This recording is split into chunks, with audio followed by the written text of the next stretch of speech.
Hello, fellow Stoics. Today, we're going to take a deeper dive into one of the biggest barriers to happiness, our ego. Yes, the ego, that seemingly harmless part of us that has the power to disrupt everything we do, from our jobs, to our relationships, to the very dreams we're pursuing. You might be wondering, how can my ego be the main cause of my happiness? Let's dive in, because today we're going to bust some common misconceptions about perfection and invincibility. Let's take a look at some of the stories of people who have achieved great success, like the founder of American Apparel. It was a world-class clothing company with thousands of employees and nearly $1 billion in revenue. Yet, it was the ego that brought it all down. The leader, with his pride and absolute belief that he is infallible, ignores the warnings and constructive criticism from those around him. When you only listen to yourself and do not accept criticism, you are on a risky path. That is the expensive lesson about ego that we need to learn. Do you realize this? When we think we are perfect, when we are overconfident and believe that nothing can stop us, that is when we are most likely to make mistakes. Ego can make us blind to dangers or even self-destruct. But this does not mean that you should give up on your confidence or ambition. On the contrary, we need to continue to challenge ourselves, step out of our comfort zone, and face difficulties. However, we need to do it with humility, with the ability to listen and learn. That requires us to lower our ego a little, to see things more clearly. So what is the first step? Let's start with small but meaningful actions. Try to relax and put our ego down in everyday situations. It could be listening to others more, accepting that we don't always have to be right, or giving up control over everything. These small actions will help us open a new door to true freedom and happiness. How about you? Are you ready to free yourself from the control of your ego? Comment below with a powerful quote, not just a word, but your own statement. This is your space to share, to start a new journey of self-improvement. And don't forget, you are not alone. We are in this together, facing and winning together. Leave your statement, a powerful statement to remind yourself, my ego will not control me anymore. I will control my ego. Let's start today and make a positive change together. The ego or self is what makes you believe that you are always right, that others don't understand you, and that you can never make mistakes. It is the voice in your head that says, you are better than them. It is this ego that creates conflict in every aspect of our lives, leading to stress, anxiety, and bad decisions. Imagine you are in an argument with a loved one. You feel like you have to defend your position. You don't want to give in. Why? Because your ego won't let you. It urges you to prove yourself right, no matter the consequences. This doesn't make you happier. It just creates tension and cracks in your relationship. Imagine Elon Musk. When he decided to invest his fortune in SpaceX, his friends tried to dissuade him. They said, don't do it, it will fail. But he didn't listen, and he had a huge success with SpaceX. But when he bought Twitter, which everyone thought was a bad decision, his ego told him, you've been right before, you'll be right again. The result? A controversial decision with complex consequences. The ego doesn't allow us to distinguish between good advice and bad advice. So how do we manage the ego? That's where the principles of Stoicism come in. Stoicism isn't just about resilience, it's about being self-aware and knowing when to be humble. Imagine David facing Goliath. David didn't delude himself into thinking he was stronger than Goliath, but he also didn't let his ego stop him from trying. He knew his strengths and weaknesses, and because of this self-awareness, he won. This is the greatest lesson of Stoicism. Know who you are not, and work within your means. Stoicism teaches us that not every challenge requires pure strength. Sometimes true victory lies in self-knowledge and the ability to adapt to circumstances. This is when we learn to listen to ourselves, face uncomfortable truths about ourselves, and control our ego, rather than letting it control us. As Marcus Aurelius once said, remember that things beyond our control should not worry us. When we realize that we cannot control everything, we begin to understand ourselves better and avoid letting our ego push us into unnecessary stress. This ties in closely with the words of Epictetus, we have 2 ears and 1 mouth that we may listen more and speak less.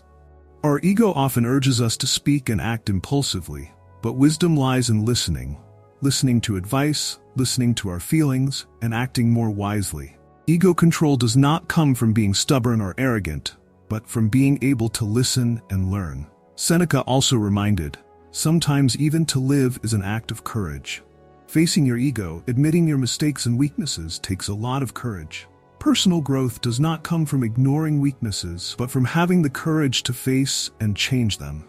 This is a crucial moment. Deeply understand that ego is not a strength, but a kind of obstacle. A powerful quote from the Stoic philosopher Epictetus sums this up. We have 2 ears and 1 mouth, that we may listen more and speak less. Ego often makes us talk more than listen, make judgments before fully understanding a situation, and this often leads to bad decisions. Think of a powerful leader who does not listen to those around him. Can they make good decisions when ego obscures the truth? What sets Stoicism apart is the ability to look at yourself with a sober and unbiased perspective. This is true humility, knowing you have weaknesses, but also knowing that you can improve them. It is the ability to recognize when your ego is overwhelming your wisdom and to adjust. Like David facing Goliath, we must have enough self-awareness to know our strengths and weaknesses and act wisely. Now let's look at a more concrete example of how ego can affect our lives. As I mentioned before, imagine Elon Musk decides to buy Twitter for $40 billion. Does that sound crazy? But that's why Musk listens to his ego. He has succeeded many times before, from building SpaceX to Tesla, overcoming countless critics and naysayers. But what if ego is the cause of the initial failure? What Musk faced is what most of us face. Ego makes us believe that we can't be wrong. It makes us think that all criticism is meaningless, that other people don't know as much as we do. Because of this, we ignore warning signs like Musk's failure to heed warnings that buying Twitter might not be the best decision. Ego blurs the line between confidence and arrogance. And arrogance can lead to serious consequences. Meanwhile, consider the case of American Apparel, a once thriving company that collapsed because of its founder's ego. When they advised him to hire experienced executives to help the company, he saw this as a threat to his power. His ego caused him to reject sound advice, leading to the downfall of an entire fashion empire. We must realize that our ego is the biggest obstacle we need to overcome. Stoicism gives us the tools we need to do this. These are self-awareness and humility, 2 core elements that help us recognize when our ego is taking over and thereby control it. Think about the example of David and Goliath again. David did not win by luck alone. He won because he knew that he could not take on Goliath with pure strength.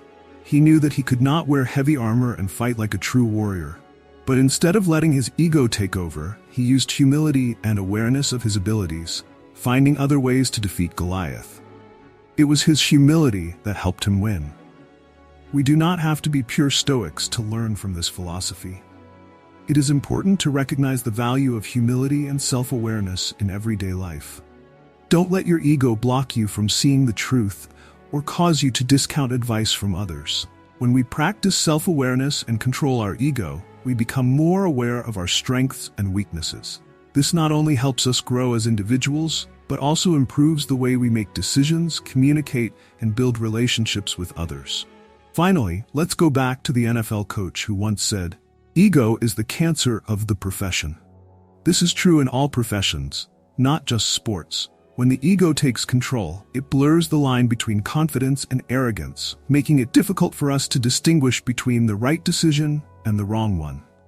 Looking back at Elon Musk's creative and executive process, we see that confidence brought success, but ego pushed him into risky decisions. This is like a double-edged sword. On the one hand, the ego helps us overcome fear and face challenges. On the other hand, it makes us not know when to stop and not listen to warnings. This is an important lesson that Stoicism wants to convey. Be confident, but also don't forget to listen and adjust your actions based on objective reality. We need to clearly distinguish between confidence and ego. Confidence helps us move forward, but ego can lead us astray. What we need is a balance, knowing when to listen and when to act. That is what Stoic philosophy teaches us. A life lived with self-awareness, humility, and the ability to adjust ourselves. Now it's time to act. Leave a comment below with your own statement. Let this quote become a daily reminder. My ego will not control me. I will control my ego. Together we will overcome ego and find true happiness.